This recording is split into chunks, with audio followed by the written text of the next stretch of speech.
Ձեր մտքով հեչ կանցներ, որ այսպիսի իրավիճակներ կլինեն, էլ չեմ ասում թե Արցախի կորուստ եւ այլն, Հայաստանի այսպես կտոր եւ վերջի այս եկեղեցու դեմ դուրս։ Ձեր մտքով երբևէ կանցներ նման բան։ Ինչքան եք պատկերացնում, ինչքան հեռու կարելի է։ Գիտեք, եկեղեցու հետ կապված բախումները 2018 թվականից են սկսվել։ Այսինքն ես չեմ զարմանում ինչ որ կապված է եկեղեցու հետ, քանի որ բոլորդ էլ հիշում եք 2018 թվականից սկսվեց նոր Հայաստան, նոր հայրապետ շարժում եւ այնուհետեւ բազմաթիվ օրինակներ կան, որոնք ցույց են տալիս այդ բախումը հայ առաքելական եկեղեցու եւ իշխանությունների։ Իհարկե այստեղ ամեն ինչ սկսվել է իշխանությունների կողմից, ինչպես գործադիր, այնպես էլ օրենսդիր իշխանությունների կողմից, եւ զարմանալու ոչինչ չկա, որովհետեւ նման դրսևորումներ եղել են բազմաթիվ երկրներում, վերցրեք Արևելյան Եվրոպան Սառը պատերազմի տարիներին, նույն մոտեցումները կային Չեխոսլովակիայի, նախկին Չեխոսլովակիայի, Արևելյան Գերմանիայի, Լեհաստանում, ինչպես էին կոմունիստական իշխանությունները ճնշում կաթոլիկ եկեղեցին կամ այլ կրոնական ինստիտուտները այդ երկրներում։ Նույնը եղել է Կուբայում եւ շարունակվում է։ Այսինքն Կուբայում կաթոլիկ եկեղեցուն վերաբերվում են ինչպես մեկուսացված հիվանդներին։ Ինչն է այստեղ ընդհանուրը, որովհետեւ սրանք բոլորը ցախակողմյան հեղափոխական գաղափարներ ունեցող կառավարություններ են, իշխանություններ են, որոնք փորձում են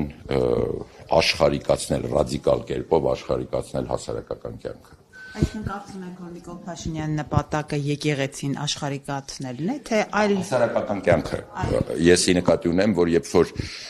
իշխանությունը սկսում է հասարակական կյանքը սեկուլարիզացնել, այսինքն աշխարհիկացնել ռադիկալ միջոցներով, Հայաստանի դեպքում մեկ ուրիշ շատ կարևոր հանգամանք կա։ Բուն նպատակը Փաշինյանի այս եկեղեցու հայ առաքելական եկեղեցին իշխանությունների հսկողության տակ չէ, ճիշտ է, եւ հետեւաբար այս բոլոր օրինակները, որ ես բերեցի տարբեր երկրներից, ներառյալ այսօրվա Հայաստանը, այսինքն դա ցախակողմյան հեղափոխականների մոտեցում է լրիվ աշխարհիկացնել հասարակական կյանքը, բայց այստեղ մի նրբություն կա շատ կարևոր։ Ինչ կան այս բոլոր երկրներում եւ նաեւ Հայաստանում իշխանությունները փորձեն ճնշել հայ առաքելական եկեղեցին, փորձեն բացառել հայ առաքելական եկեղեցին հասարակական կյանքից, հայ առաքելական եկեղեցին ավելի մեծ դեր է խաղալու, ավելի ընդգրկուն դեր է խաղալու մեր հասարակական կյանքում եւ նաեւ ներքին քաղաքականության մեջ։ Այսօր էլ խոզարկությունները նույն բառամթերքով էին պայքարում եկեղեցու դեմ տարբեր երկրներում։ Այո, իհարկե։ Միգուցե մի քիչ ավելի փորձելով ավելի ուրիշ տեսակ ձևակերպումներ գտնելով, բայց օրինակներ կային Լեհաստանից մի օրինակ բերեմ, երբ սոցիալիստական Լեհաստանի կրոնական գործերի կոմիտեի նախագահան հայտարարում էր, որ կաթոլիկ եկեղեցին Լեհաստանում պետք է ոչնչացնել։ Եվ եթե չկարողանանք ոչնչացնել, գոնե փորձենք այնպիսի իրավիճակի մեջ դնենք կաթոլիկ եկեղեցին, որ մեզ վնաս չտա։ Դուք համեմատեք արդեն բառապաշարը, ես ոչ, չէ։ Ես կարող էին շատ վիրավորող կտրուկ հայտարարություններ լինել, բայց այդ բառապաշարը չէ, նույնիսկ սոցիալիստական Արևելյան Եվրոպայի երկրներում, Աֆրիկայում, նույնիսկ Կուբայում նման բառապաշար չկա։ Եվ կա տեսակետ, որ Փաշազադե Փաշինյան այսպես սինխրոն ստացվեց, հա, 2 օր առաջ Փաշազադեն հայտարարեց, որ եկեղեցին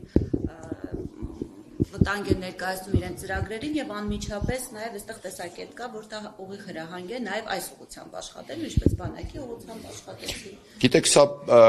սովորաբար տարածքային ռազմական էքսպանսիայից հետո, իսկ մեր մոտ տեղի է ունեցել տարածքային ռազմական էքսպանսիա Թուրքիայի եւ Ադրբեջանի կողմից, խնդրում եմ Թուրքիան չանջատեք, որովհետեւ ես համարում եմ, որ եւ Թուրքիան եւ Ադրբեջանը երկուսն էլ պատերազմի կողմ են եղել 20 թվականին։ Ռազմական էքսպանսիայից հետո միշտ սկսվում է քաղաքական էքսպանսիա։ Այն ինչ որ դուք նշեցիք, դա քաղաքական էքսպանսիայի մաս է, բաղկացուցիչ մաս է եւ միայն այդ Փաշազադեի հայտարարությունները չեն։ Եվ այն բոլոր քննարկումները, որոնք կան մեր սահմանադրության փոփոխության հետ կապված, զինանշանի հետ կապված, նոր մոտեցումներ ցեղասպանության հետ կապված եւ նաեւ հայ առաքելական եկեղեցու հանդեպ Թուրքիայի ու Ադրբեջանի մոտեցումները, դրանք բոլորը այդ ցուցակը անվերջ է, Ադրբեջանի եւ Թուրքիայի քաղաքական էքսպանսիայի մաս է։ Այսօր էլ խոզարկություններ են սկսել Սրբազան պայքարի աջակիցների, զոհվածի ծնողների, ինչպես նաև ընդդիմադիրների բնակարաններում։ Նրանց մեղադրում է հեղաշրջման մեջ։ Ոչ մի հեղաշրջման բան չկա, դրանք բոլորը քաղաքական հետապնդումներ են։ Դժբախտաբար այն 2018 թվականին եւ հետո, թող դրա մասին մտածեն 21 թվականի այդ 600,000-ից ավել, 680,000 մարդը, որը ընտրություն կատարեց։ Իրենց թվում էր ինչ ժողովրդավարության համար էին ընտրություն կատարում, կամ որ խոսում են, որ խոսքի ազատություն կա Հայաստանում որպես նվաճում։ Թող թոշակները մարդկանց բարձրացնեն կամ ուսուցիչների աշխատավարձները դպրոցներում կրկնապատկեն, դա է նվաճումը։ Իսկ սրանք պարզապես քաղաքական հետապնդումներ են։ Դե ուրեմն կա երևի ինչ որ խնդիրներ կապված Սրբազան պայքարի հետ, որովհետև Հայաստանի ընդդիմադիր շարժումների մեջ կարծում եմ Սրբազան պայքարը ամենաազդեցիկն է եւ ամենաազդեցիկ կդառնա ոչ թե միայն նրա համար, որ հոգեվորականով Բագրատ Սրբազանն է ղեկավարում, այլ մի բան հաշվի առեք, այս շարժումը չունի որևէ տնտեսական շահեր եւ շարժման ղեկավարությունը չի եղել երբևիցե որևէ տնտեսական ինչ որ գործարքների մեջ, ինչպես շատ ուրիշ շարժումներ։ Այսինքն խոսքը գնում է շատ անկեղծ շարժման մասին, որը գիտեք առաջացել է